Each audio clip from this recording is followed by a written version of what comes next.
Bonjour à toutes et à tous, j'espère que vous allez bien. Voici la revue de presse du dimanche 27 juillet.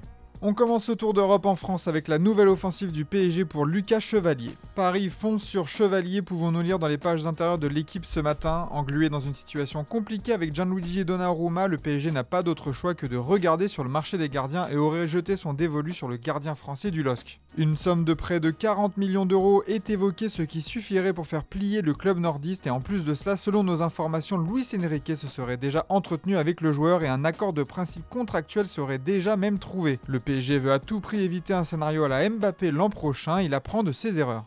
À l'OM, pas de gros dossiers urgents sur le mercato, mais une préparation qui se passe très bien, illustrée par un homme, Mason Greenwood. Greenwood, meneur d'OM, indique l'équipe ce matin après la victoire convaincante 2-0 des hommes de De Zerbi contre Gérone hier après-midi. L'attaquant anglais a une nouvelle fois été décisif et se montre comme un des leaders de l'équipe. Greenwood, le tube de l'été, ajoute même la Provence. Reste à voir si cet état de forme peut se maintenir sur toute une saison.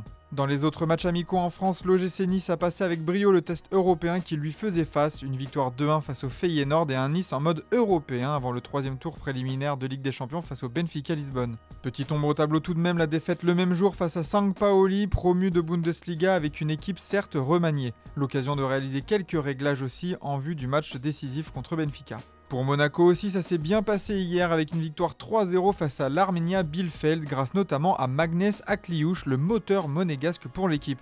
Le milieu de terrain brille dans cette préparation et attire les regards, mais le quotidien ajoute que l'AS Monaco n'est prêt à lâcher son joueur que pour 70 millions d'euros, avis aux intéressés. On notera aussi la très lourde défaite de Toulouse face à Leipzig hier, une rouste 7-0 qui fait mal pour les joueurs de la Ville Rose. À Lyon aussi, on enchaîne avec une victoire 4-0 face à Hambourg, un autre promu de Bundesliga. Un super coup pour l'OL selon Le Progrès ce matin, mais surtout une victoire qui porte la marque de Malik Fofana. Auteur d'un but et d'une passe décisive, l'ailier se montre et est plus que jamais sur le départ. Fofana top sur le départ, titre l'équipe d'ailleurs ce matin. Everton est bien placé pour le récupérer avec une offre initiale de 36 millions d'euros qui s'approche des 40 demandés par l'OL. Après Perry, un autre cadre lyonnais pourrait plier bagage cet été.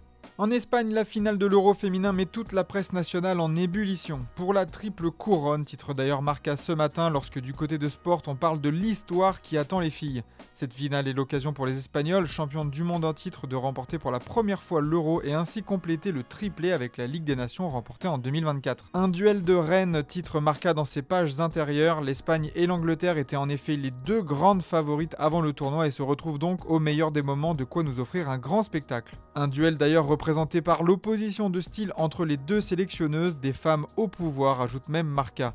Pour la 8e fois consécutive dans un Euro, une femme sélectionneuse gagnera la coupe, un beau symbole. Chez les hommes, on parle des débuts du Barça qui intrigue avec un match amical contre le Vissel Kobe d'un certain Andrés Iniesta ce midi. Le Barça de Flick 2.0, titre Mundo Deportivo, pas de grand chamboulement dans le groupe catalan cet été, mais des petites retouches et un groupe vraiment rodé aux méthodes de l'entraîneur allemand. D'ailleurs, concernant ces retouches, ça sera l'occasion peut-être de voir Marcus Rashford en action, une arrivée qui enthousiasme Robert Lewandowski. Rashford sera très important pour l'attaquant polonais, titre Marca. Plus que les arrivées, c'est aussi les prolongations qui occupent une place dans l'actu du Barça, et celle de Koundé, De Jong et Eric Garcia seraient en très bonne voie. Hansi Flick est d'ailleurs mentionné comme étant un élément clé dans les négociations et dans la décision future des joueurs. Du côté de Madrid, on parle d'un embouteillage royal avec des joueurs poussés vers la sortie qui ne veulent pas partir. On souligne notamment dans Mundo Deportivo le profil de 3 joueurs, Ferland Mendy, Rodrigo et Hendrik, dont on vous parlait plus tôt dans la semaine. Le cas d'Eduardo Camavinga est aussi discuté en Espagne, un joueur acheté très jeune à 17 ans qui doit s'imposer maintenant au milieu de terrain après les retraites de Kroos et de Modric récemment. Le défi de Xabi, titre même As. En Angleterre aussi, on s'enthousiasme pour la finale à venir et l'Angleterre veut garder son titre. C'est toujours notre moment, titre le Sunday Express reprenant les mots de la sélectionneuse Sarina Wiegman. La double tenante du titre en 2017 avec les Pays-Bas et en 2022 avec l'Angleterre veut réaliser la passe de 3. Cette finale sera aussi importante pour Léa Williamson, absente du dernier affrontement en compétition officielle qui n'était ni plus ni moins que la finale de la Coupe du Monde remportée par l'Espagne. Léa sans peur, titre le Mirror Sport, la joueuse d'Arsenal et capitaine de la sélection, ajoute même que c'est sa chance de mettre fin à 2 ans de souffrance. L'enjeu est donc grand des deux côtés. Dans l'actualité anglaise, on parle aussi des différents matchs de préparation des clubs de Premier League comme Manchester United qui s'est imposé difficilement 2-1 face à West Ham la nuit dernière grâce à 2 buts signés Bruno Fernandes. Mais durant ce match, Matheus Cunha a une nouvelle fois fait forte impression. D'ailleurs à ce propos, il ne dit pas du tout ressentir la pression d'arriver dans un grand club comme United, il parle même d'un privilège dans le Manchester Evening News.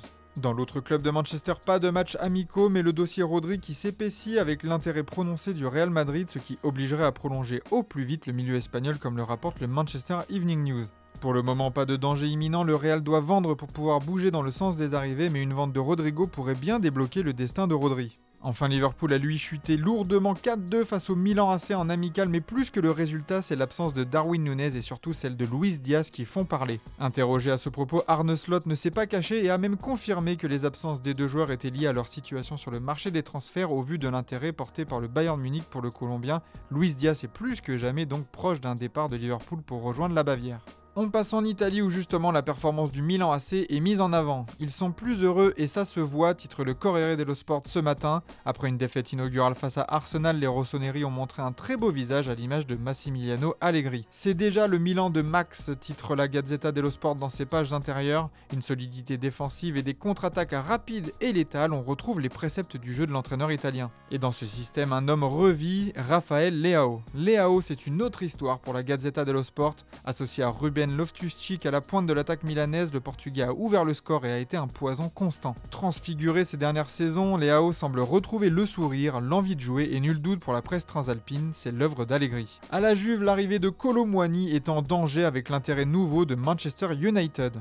Kolo, l'effet domino, pouvons-nous lire dans le Corriere dello Sport ce matin. La vieille dame veut garder l'attaquant français, le joueur appartenant au PSG veut revenir en Italie, mais les négociations patinent et les Red Devils pourraient shipper le joueur avec un rôle central pour Rasmus Højlund pour atterrir à Turin. La Gazzetta dello Sport fait d'ailleurs le point sur les différentes étapes de ce feuilleton entre le prêt avec le PSG en toute discrétion, les bonnes performances du français et l'arrivée de United dans les négociations. Il va falloir s'activer pour Damien Comolli, le président de la Juve. Au Napoli aussi, on continue la préparation avec les premières lueurs du vrai Napoli dans le Corriere dello Sport.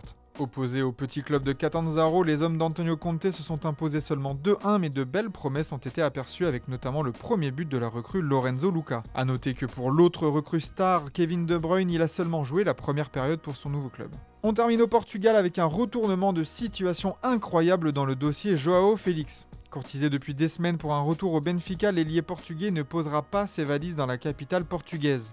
Al Nasser dévie Félix, pouvons-nous voir en une d'Ojogo ce matin, une déviation qui porte le nom de Jorge Jesus et Cristiano Ronaldo selon Abola. Les deux hommes connaissent bien Joao Félix et ont tout fait pour que le club saoudien passe à l'action. Le paiement des 50 millions demandés par Chelsea n'est pas un problème pour le club d'Arabie Saoudite, le joueur touchera même plus que ce qu'il percevait à Londres, 6 millions d'euros net par an par rapport aux 5 touchés à Chelsea. Benfica ne pouvait simplement pas lutter face à cette offre faramineuse, le club lisboète offrait seulement 3 millions d'euros par saison aux joueurs. Un véritable coup de théâtre puisque le Benfica comptait présenter le joueur hier soir à l'occasion du match contre Fenerbahçe, le retour n'aura donc pas lieu. À Porto, on se concentre sur le mercato et après le départ d'Otavio au Paris FC, la priorité est claire, amener un défenseur central d'expérience. C'est en tout cas le souhait de Farioli selon les informations relayées par Ojogo.